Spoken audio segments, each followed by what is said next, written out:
Cette vidéo est nostalgique, mes amis. Oui, elle est nostalgique. Pour ceux qui ne sont pas passés par là, vous ne pouvez rien comprendre du tout. Ça, c'était notre enfance. Et on était tellement heureux. Tellement on était heureux de passer ce moment.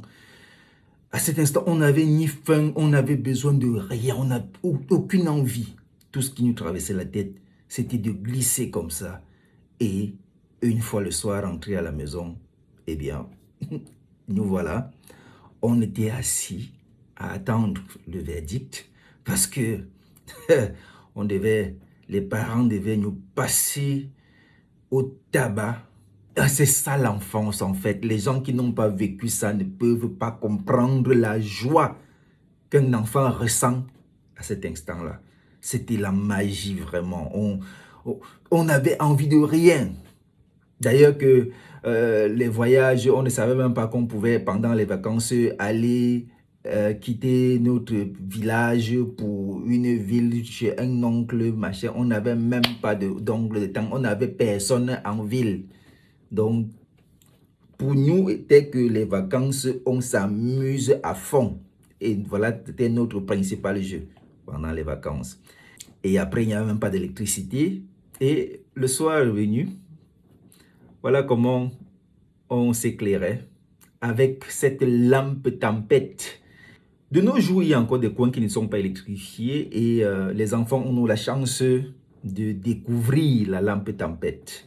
Voilà donc la lampe tempête avec laquelle nous avions grandi. On a étudié avec la lampe tempête. C'est-à-dire le soir venu, quand on rentrait des classes, après nos jeux, après parfois on ne se lavait même pas, on prenait notre lampe tempête là, on est là, tout le monde est aligné autour de la lampe tempête et on s'efforce à lire. Oh Seigneur, on vient de loin.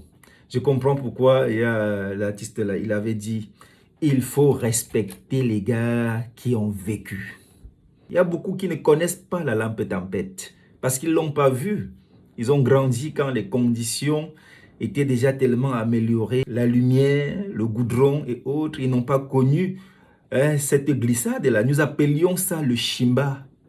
On n'a pas fait le chimba. C'était soit on s'assoit et on glisse comme ça. On faisait même des transports parfois. On s'asseyait en rang de 4-5 et on partait à la fois. Là, c'était le train.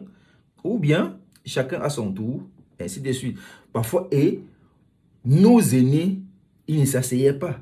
Nos aînés venaient et c'est avec les pieds, le gars reste debout et il glisse avec les pieds sur au moins ce 20 à 30 mètres. Vous voyez la colline là.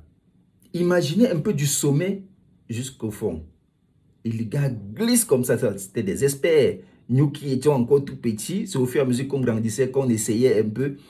Mais les enfants, on s'asseyait, on glissait, et puis, brrr, brrr. Oh, ben c'était la magie, c'était tout beau, en fait.